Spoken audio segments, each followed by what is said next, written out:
Good morning for some of you, good afternoon, and maybe for some of you, it might even be the evening time. For Alexandra and I, it is lunchtime, and this is a lunch and learn, and we're really excited about the juicy topic of the day, mastering client relationships, 3 ways to successfully manage challenging client conversations. So go ahead and ponder, have you had a challenging client conversation in the last week, in the last month, in the last year? Go ahead, you can go to the reaction button and indicate. Alexandra's got her hands yes. Christina's got a thumbs up around that. So we'll be exploring that today. Oh, we've got more thumbs up happening here. Fantastic. If you find something valuable, then you have a chance to take some notes. And since this is a lunch and learn, although you may, like I said, be in different time zones, definitely make sure you've got some hot water or tea or coffee or a beverage while you're here to enjoy this experience and get settled in. I'd like to introduce to you my co-pilot here, Alexandra Vincelli, who is a leadership development executive coach. Welcome, Alexandra. Thank you, Jen, for that introduction. I'm so happy to be here. I can't wait to explore this topic together. As Jen mentioned, we'll be taking about a 10-minute Q&A at the very end. So hold those questions. We're going to address them the best way that we can. And that's it. Jen, did you have anything you wanted to add before we jumped right in? Well, I just want to say for those of you that may not have met us before, that I'm Jen DeTracey, and I am a coach in elevating results coaching, and I work with solopreneurs, small business owners, and leaders. And in fact, this is the beauty of what Alexandra and I are here to do today, because we have different backgrounds and we have worked with different people. So everything for myself, from micro businesses, small business to solopreneurs. And for you, Alexandra? Yes. So I work primarily with medium to large businesses. I work with everything from middle manager all the way up to executives. So it'll be a really interesting meeting of the minds. And yes, Jen, being an Elevates Results coach for solopreneurs and leaders, I think together we're going to bridge a really nice gap today, Jen. All right. So you have a signature critical conversations model. And after Alexandra presents that to you, then I will talk to you about the value assessment process. So I'm handing the baton to you, Alex. Because everybody loves a good narrative, good story, I'm going to sort of backtrack a little bit as to the why behind the critical conversations model. And this really goes back to early on in my career where, as we all remember being green, we have one-off critical conversations all the time. And those happen usually in the moment, sporadically, with very little to no follow-up. They're usually not structured. They tend to happen in the moment where, someone will get caught off guard. And the beauty of leaning into that learning journey since then, 15 some odd years later, is that this critical conversations model can really be applied to teams as well. This is not just a model for, yes, on a client-facing capacity. This is very helpful. However, in your team in general, I would say, we have critical conversations every single day. Most of the time, they are uncomfortable, but we're here to break that mold. And what's really important here is that we understand that when nerves come up, when there is little to no structure, that we have a clear intention heading in to our critical conversations. I'm sure we can all come up with a myriad of examples, probably in the last week, where we've had critical conversations, not just with our team, but with our clients. So it's going to be a simple 5-step process. Again, it's called the critical conversations model. The first step in heading in to your critical conversation, especially with your client, I would say lean into specificity. Be sure to lean into an intention. Why are you heading into this conversation in the first place? We want to avoid one-offs. We want to avoid any kind of confusion. So step one is to be as specific as possible as to the why you want to have this critical conversation with your client. And the beauty of that is that you could headline that. You could headline that in maybe a sentence or two max. We tend to sometimes go on and on and on about why we want to get into a conversation. We come up with a really, overly complicated reasoning, and it's not necessary. The beauty of specificity is that you can lean into 1 to 2 things max that you want to bring to the table. That'll also ensure simplicity on the other end. Your client wants, believe it or not, a really healthy, organic interaction with you. So as sometimes tricky a client dynamic can be, we can taper that with specificity. So step 1 being specificity. Step 2 is having a plan and or strategy. Now, with the myriad of tools at our disposal, we have every single platform available. AI is our new friend, apparently. We'll see where that goes as well. But having a clear plan, sometimes even mapped out on paper, is really, really helpful. And that can be as easy as one of those sort of, I don't know if you've ever seen a mind map where you start with a core reason, right? The why, and then you map out, all of the potential outcomes, what could come up. Just, draw it out if you need to. You can also put that on something as simple as Word. Have a strategy, have a clear plan, again, going into it. This way, you're going to manage any sort of things that might come up last minute or unexpected curveballs, as I call them. So having a clear strategy also helps. Are there any also resources to your plan and or your strategy? Is there anyone that can accompany you in that journey on your side? Again, ideally a team member, that's always helpful. Having a clear plan is step number 2. Step number 3 that feels really, really obvious, but not to many, is establishing a channel that works for everyone. Have that one-to-one in a way that resonates the best with your client. So if that needs to be virtual, great. In this day and age, it all works, be it one-to-one, face-to-face, one-to-one virtually.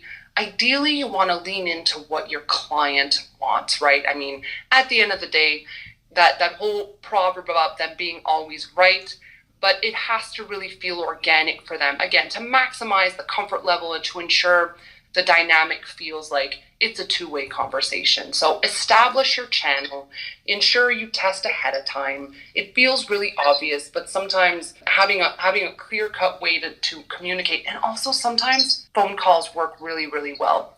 It's a great segue to just touch base on what you've said so far, because I find it very interesting, that first step of being specific. And I love what you're saying about just keeping it simple.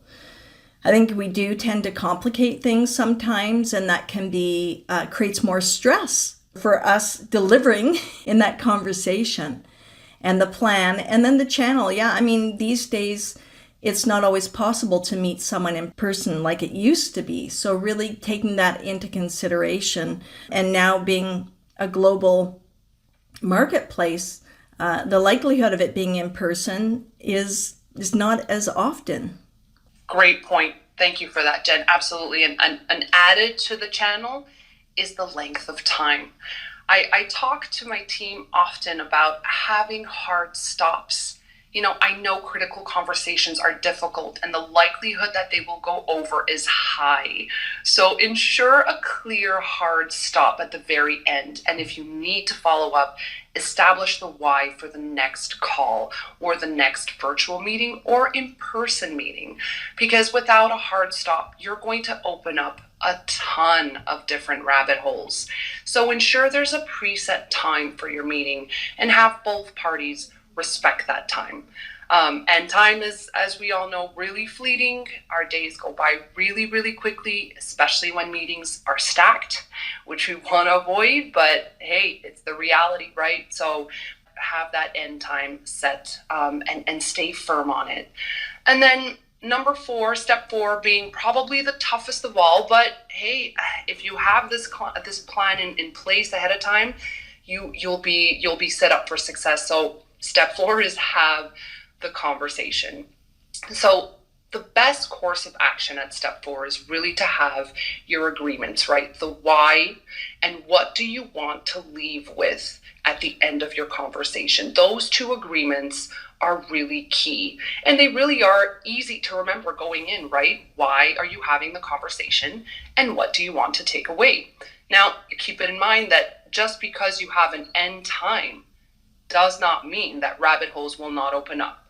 And to taper that stress of the rabbit hole, I would say, and compel you. Again, as a coach, I always talk to coachees about bring it back to your why. You have that capacity to bring it back. And if you've mapped it out early enough, you can always acknowledge what they say and just bring it back to the why. And establish a follow-up meeting if there are several rabbit holes, but just try and stay on topic if you can while you're having that conversation. So step 4 again is having that critical conversation. And then once you've wrapped that up, you've come off of hopefully a really successful conversation, probably some tough topics have come up. Do step 5, which is the did it work? Did it work for you? What went well? What didn't go well? And what would you like to do differently next time? So that, of course, involves logistics. If you have to plan that follow-up meeting, again, these things feel really simple, if you will, but if you look at it in that way where, it'll taper the stress of having that critical conversation, and the measure at the end of did it work will be imperative to ensure, did you stick to your why? Did you stick to your topic? Were there too many cooks in the kitchen? And I say that with a smile on my face because that one is tough too. When there's a ton of people in the virtual room or the real room, that can get really tough as well. So, there's a bunch of different factors. Another piece is if something was qualitative, rank it. Rank something qualitative. As simple as, hey, how did that meeting go? Did it go on a scale of 1 to 5, 1 being absolutely terrible and 5 being successful? Rank things that are qualitative and make them quantitative for yourself. That sums up the 5-step process. I hope that helps. Alex, I have a question for you, just diving a little bit deeper into what we had talked about and appreciating what you said is sometimes there's many people on the call, even though it's a critical conversation. And you had some thoughts when we were chatting about how you might be able to have some control over how many people show up. And I'm wondering if during those challenging conversations, if you can just speak to that. Great question, Jen. Thank you for that. And absolutely, this is a pain point that I see often because teams, again, being that they are virtual, it is so easy to loop in a ton of people, from different locations sometimes. So I think leaders, I especially think of leaders who feel it easy to loop people in because leaders' plates are so full. Oftentimes they want to have a backup or a couple of backups in the event that they themselves have a full plate and can attend to what you're asking them or can't get to the why. I would taper that with reiterating with your client to please keep one point person as much as possible in your conversations. And if it's the leader themselves or the solopreneur themselves, then so be it. And if they absolutely need that backup for whatever myriad of reasons they need that backup, also so be it. I mean, at the end of the day, from an operations standpoint, they need what they need. But as much as possible, establishing who that point person is going to be key in having these critical conversations. Thank you, Alex. Really appreciate that. Thank you, Jen. Well, I did my spiel. Jen, off to you. I'm excited to hear about your model. So yes, I'm going to be talking about the value assessment process. But I would first like to start with some background history. I've had a business as a small business owner consultant and more recently as a coach for 23 years. And I have to say, in the first 10 years of my business, when I was primarily supporting small businesses with marketing strategy, that sometimes I had some messy conversations And, it's almost embarrassing, right? Like I look back now, 23 years later, and like, oh my goodness, I said or did that. As we get into a business and experience things and gain more skills, we become more equipped, which is why we are having this LinkedIn Live today to share with you, so that maybe there's one juicy tidbit that you get that you can apply in your circumstances and really benefit from. For me, the skills that really helped me to find my way around communication started with nonviolent communication. Marshall Rosenberg was the genius behind that. He's no longer around today, but he has written books and has even worked with leaders in political situations from different countries, which are at different ends of the spectrum with one another, to be able to hear each other and what those person's needs were. And we'll talk a little bit about needs in a moment. And then with my coaching training that I had over 5 years ago and have been coaching since then, I've learned about the importance of core values and how values are important to understand in your client and in yourself. And when I say client, one of the things I want you to think about, Alex kind of referred to this too, in critical conversations, they don't necessarily have to be with clients, but in this theme today, we're talking about that. In my business, when I'm working with a client and they have a provider, which I am also having a relationship with, I now, and have for many years, see them as a client too. And I'll talk about that and I'll come back to that in a minute. First, I think the main thing that's so important, and Alex talked about this and I really appreciate it, it was around setting intentions. I'd like to dive deeper into this idea of when you're going into what might be a challenging conversation with a client and you want to manage that situation, it all starts with managing yourself. That means coming to a place where you are grounded and feel as calm as possible. Because if you're not calm and your brain is fired up, you're going to say things that you look back at and reflect back and say, I said that? Has that ever happened to you, Alex? I put my laugh emoji because so many times, Jen, the answer is a resounding yes. Yeah, and I think as coaches, we really learn about the importance of grounding. So I really like to take you all through a very short, might be 2 minutes or less, grounding exercise. And this is a chance for you to, wherever you are right now, to just recalibrate and see how this feels. And maybe you've done this before and maybe you haven't. So just take a moment to get comfortable in your chair and put your feet on the floor if you haven't already, and really feel the contact of your feet on the floor. And as you do that, take a nice deep breath in all the way down into your belly. Some people call that a Buddha breathing technique. So breathe in, hold it for 3 counts, and breathe out through your mouth. I like to do that a few times. And just that breath in itself helps calm the nervous system. So as I'm talking, go ahead and keep having some nice deep breaths. And just notice the weight of your body on the chair and feel grounded with that. You can even wiggle your butt a little bit if you feel like it. And notice any tension that's showing up in your body. That tension has a message for you. So notice where that is. If you feel it in your chest or in your head, maybe your head's a bit tight right now, or in your stomach or your neck or your shoulders, go ahead and breathe into that part of your body and really just acknowledge that tension just for a moment.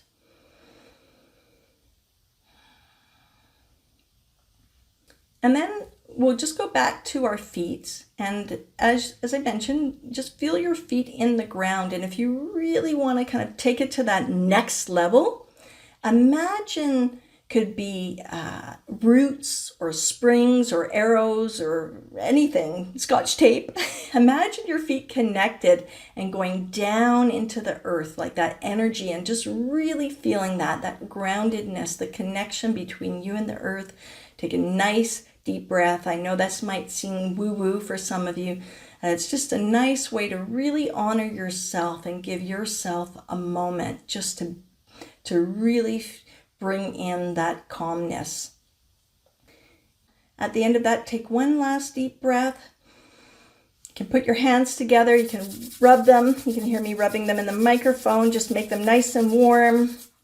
Wiggle your fingers and your toes, and then you can come back. So this is something I take clients through before I even start coaching them, because if our nervous systems are fired up, we cannot get to that place of really operating in a way where we feel calm and have some control, even if you're nervous coming into a conversation. And then, like Alex said, set the intention for that conversation. So you need to make time to do that prior to having this conversation. That's number one. In this session that we're doing, we're talking about 3 different ways. So Alex talked about the critical conversations. That's number 1. Number 2 for me is the grounding and the intention. And number 3 is the value assessment process. Now, in our brain, our reptilian brain, that's the brain where we're like running away from the bear. So it's the oldest brain. That brain often has a default mode. Every 3 to 4 seconds, it says, am I safe? Do I matter? Am I safe? Do I matter? So the grounding exercise calms the system and also prepares us. And we also have to take into consideration that the person that we may be having that challenging conversation with also is in that place of fight or flight. So we want to come into that conversation in a way where we can really connect with them. And if you don't know this client really well, it's so important to build rapport with that client and get to know them so that you can find areas of commonality that don't have anything specifically to do with your business. And that's where we come into core values. And when you can identify something in a client that's an important core value, then you have a bridge to connect with them, even if your value isn't exactly the same. So let me give you an example. I was having a conversation with a colleague the other day, and she wanted to have a conversation with a client to talk about increased pricing. Now that's always a fun one, right? The costs are going to go up.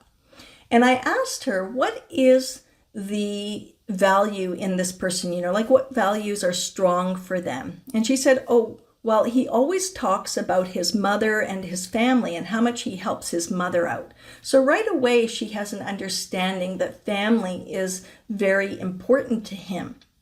And then I said to her, well, what about yourself? And she said, well, I'm helping my mother go through the process to be able to come and live in Canada. So she also has a value around family as well. And then she has a value around inclusion, and that's important to her. So let's say that she has a value of inclusion that was really strong for her, and this client that she needs to talk to about increased pricing has a family value. Then she can really honor and say how much she appreciates, as she's gotten to know this client, how important family is to him. And have a conversation about that first and build that place of really letting that client know that they are seen and heard for being the person that they are. And then can bring in the bridge of, well, I really appreciate that about you because I'm bringing my mom over to Canada. It's quite a process, and also inclusion is a very important value for me as well. And then coming into that conversation around price, after building that bridge, is saying, we've been working together for a long time. What I appreciate is that you know that we have provided a lot of value because you continue to work with us. And as you know, our prices are going up, and that we are in the process of looking at how we can increase the amount of value that we give to you in that process. So starting that conversation after having what you call like a warm-up conversation, right? And then there's this relaxation that comes into the room, and it makes it so much easier to get to that place to not only have a meaningful conversation, but to really let that client know that you care about them, that you see them, that you hear them. It doesn't mean the conversation's going to be super easy, but it means that the bridge is there to begin that conversation. Now, there's one more part to value assessment, and that depends on what decision-making power you have. So, for example, I own my own business, so if I don't feel that there's a good client fit with a client that I've been working with, and I see that in my relationship with them that I'm putting in way more time and way more energy than I am with other clients, and it's exhausting for me, and the client doesn't really appreciate or see the value, then the likelihood is I'm going to be having a different kind of conversation with that person and potentially letting them go. And if you're here in the room, you may not be in a position to do that. And that might be important to talk to the decision maker what the cost is to the company of keeping this client, because sometimes the cost is much higher than the benefit of keeping them. So those are the three things: doing the grounding exercise, really looking at what value the client has and bridging with that around your own values before talking about the difficult conversation that you might be having, or an uncomfortable conversation about something where there's change. And then lastly, kind of evaluating, is this worth it? Can I do this? Or is this really taking too much? And I don't like to go down that direction very often, but I have let clients go because I honestly gave way more than I ever had, and there was no end to that. I think when things get to that point, you have to kind of just cut the cord in the nicest way possible. Brilliant, Jen. Can I jump in off of something, because so many things are resonating, I think, for not just myself but everyone on the live today.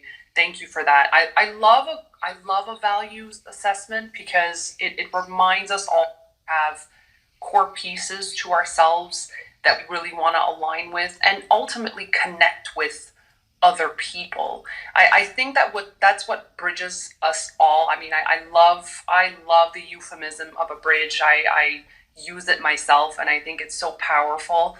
I'd have a follow-up question based on that, on the bridge. So, being that you're very self-aware, we always want to be surrounded with people who are self-aware, but if you are trying to build that bridge with someone who might not be as self-aware and might not even know their own core values, what would you do in that event? Would you help them assess those core values with them, or would you compel them with some powerful questions? So basically what I'm asking you is, are there any ways to help someone who's struggling with finding their own core values themselves? Well, that's an amazing question. And I'm sure both of us could answer that question. As a coach, I think it's really important. I think even before my coach training, I've always been curious to really get to know my clients and understand their life. As a coach, what I've learned is that getting to those questions around whys are really important.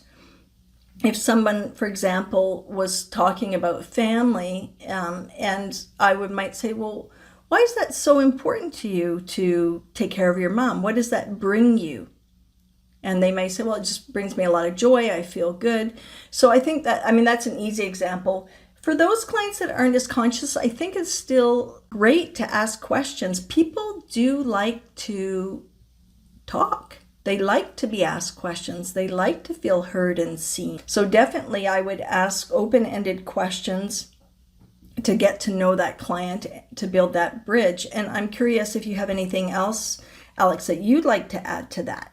Jen, thank you for that. And exactly, I was just going to reiterate exactly what you were saying, which is asking those powerful questions. I love asking people questions because, again, you're right, people love to open up about themselves. And I've noticed that, however, does take time.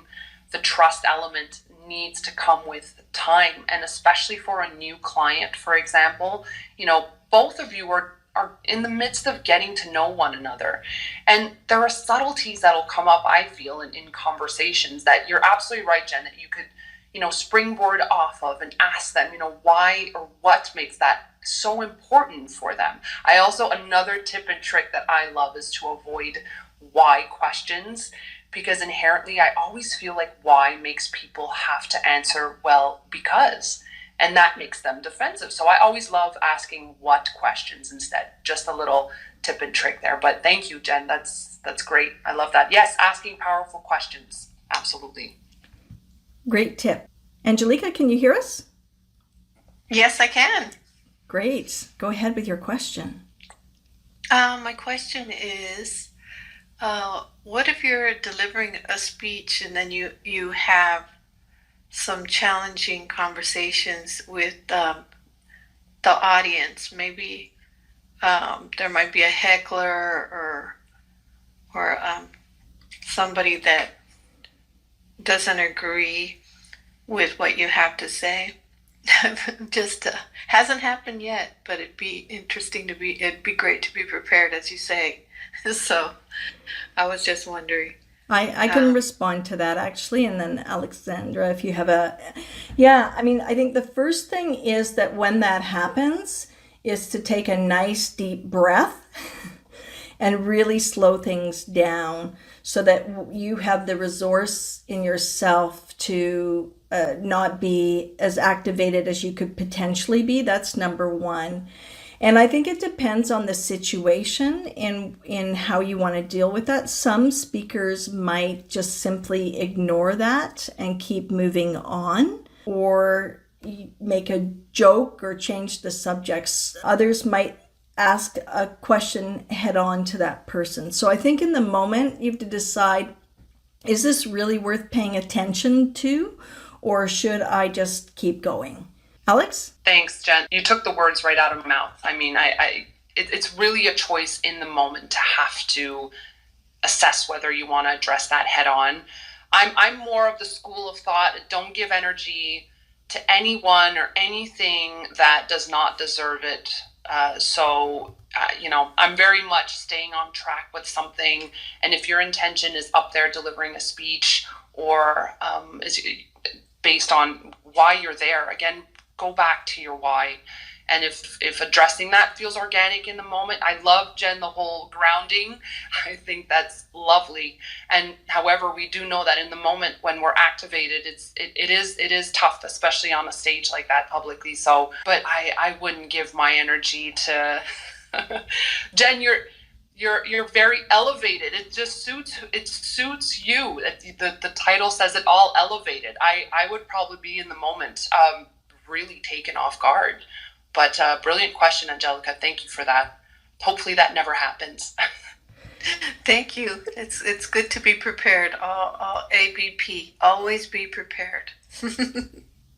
I actually had someone, while I was doing a presentation, walk up to the front of the room because there was a flip chart off to the side and say, "This isn't what I expected from the presentation," and start writing on a board. And I had to calmly say to this person, well, I'm covering XYZ, so you can go sit down and I will continue with that. Thank you for bringing up that point to me. So that's what happened there. Let's go to Christina and bring Christina up here. Here, Christina, I'll bring you up to speak. Oh, hi. Can you guys hear me? Yes, we can. Okay, hi. Thanks for having me. What you just said, Jen, was kind of a perfect segue into my question, which is, how do you know when it's time to let a client go? So it's like, is it after a certain number of difficult conversations? Is it just the feeling that you have? Like, where do you draw the line between, like, I've tried and now I think it's time to let them go? I love that question so much. Thanks for muting, Christina. As someone who has been a business owner, as I said, for 23 years, there was a time where I had this client who, she was a good person and she had taken over a family business in a luxury goods, so in a jewelry store, her father's business. She didn't want to do it, but she had to because, she didn't want the legacy to leave, but she really was a musician. So it was a big change for her. And I worked with her for at least a year. And I noticed that she, in the beginning, was pretty excited, but at a certain point, there was a lot of negativity happening. she had a tight budget, and I found her like a rock star graphic designer that was up and coming, so they weren't super expensive. And we worked with a print house and created this amazing promotion. But the problem was it had the square promotional thing had to go into an envelope, and that envelope actually had to be folded and stickered, which meant more work. And I think at the time I didn't know that was going to be the case. And she was upset about that. And I said to her, well, you have staff that are standing at the counter all day waiting for customers to come in. Why don't you ask them? And she's like, no, I'm going to do it at home at night and spend all this time. And I just imagined her putting all of these cards in the mail to her beloved customers with this negative energy. And the result of the campaign ended up being one that wasn't as successful as it could have been. And I do believe that energy really had an impact on it. So I had a conversation with her, and I realized that she wasn't really valuing my services. I was putting a lot of time and energy in. I didn't feel good about how the relationship was. And I just said to her, I've given you everything I can to set you up for success. Now you know how to create a layering map, and you know how to do this, and you know how to do this. And so I think you're good now. And she said to me, so you're firing me? And I was surprised. And I just said, well, I think you have everything you need. So why don't we leave it at that? And I think you just have to decide for yourself, like, how's that impacting your day-to-day mood? What's the value that you're giving and the energy you're putting out? And is it worth it or not? And for me, it wasn't worth it. I basically let the client go. So I think you have to decide for yourself what you can live with and what you can't, and what it's costing you. Because ultimately, if it's your own business, you get to choose. Absolutely. Thank you, Jen. And Christina, thank you for that question. Jen, I'll also springboard, so many springboards, but I will go back to something key that you just said verbatim, which is I did not feel good about where the relationship was. Now, that doesn't mean that every single client interaction is going to be smooth sailing, right? There are going to be moments where, yes, you're going to have difficult, more challenging conversations. But if overall your energy after every interaction is getting taxing, it's measuring something like that. I mean, same. I have a story where I was in a coaching dynamic with someone who just came to session ill-prepared. It was always chaotic. I never felt like accountability was there. There's so many factors that just prevented us from moving forward. And at some point, I had to have, again, that critical conversation with them and ask them, is this still something that you want? Is this still something that you need? And it's interesting, Jen, when you were asked, are you firing me by the client? When that moment arises, it's really just honoring what you need to do for yourself. So, gauging every single time you come off a conversation, if more often than not you are feeling taxed, and it doesn't align, again, with the core values piece, Jen, back to that, if it doesn't align with you multiple times over, then there are some really difficult conversations and questions that you have to ask yourself in that moment. Yeah, absolutely. I think one of the things, going back to the core values, Alex, and for me, there is that respect and there's that kindness. I'm a very kind person and I give a lot. So I know that that's my intrinsic nature because I am a person who loves to serve. But then there's that tipping point, right? And when that tipping point hits, it's like, okay, that's not a good fit. So I love your example around core values. Alex, do you want to say how people can get in touch with you if they would like to reach out to you after this Lunch and Learn? Absolutely. Thanks, Jen. I mean, please go ahead and let's unpack some of your critical conversation stories. I'd love to hear what's happened lately, what's happened in the past that might still be resonating for you that you're wanting to learn from. Feel free to connect with me on LinkedIn, Alexandra Vincelli. Send me an invite, and I'd love to jump on a call together if you want as well. I just want to get to know you, and I'd be happy to connect. Critical conversations are so fun and also really, really juicy, and they hurt sometimes, but they're needed. How about you, Jen? How can everybody get in touch? Well, one thing I'd like to offer everyone that's here today, if they're interested, I have a PDF of 30 different core values. And if you'd like to have that, you can just private message me if we're not already connected. And let me know what your best email is to send that to you, and I'll be happy to send you a copy of that. When I'm coaching clients, these 30 values tend to be, they're not all of them, there's so many, a lot of the core values that come up time and time again when I'm working with them on what core values are most important to them. So if you're curious about that and you would benefit from having this PDF, I'm really happy to send it your way. I'll be reaching out to you on that for that, Jen. I'd love that PDF. Actually, now thinking about it, I'm gonna need those 30 examples myself. Awesome, that's great. Okay, what I want to say as a wrap up to everyone today, thank you so much for coming today, and appreciate that. If you want to comment in the chat below, so what's the biggest takeaway you had from this lunch and learn today? Know that if you try one of these techniques, it might be messy the first time. So don't beat yourself up for that. Just give it a try. You know, we don't get better at something unless we give it a try and we see what works and what doesn't work. Yeah, thank you, Alex, for being part of this. I just love collaborating with you. It brings me so much joy. Have a wonderful week, everyone. And again, reach out to us if you want to have a critical conversation with Alexandra. If you'd like the value sheet from me, send me a message and with your ideal email. And we'll see you soon. Bye now. Bye-bye.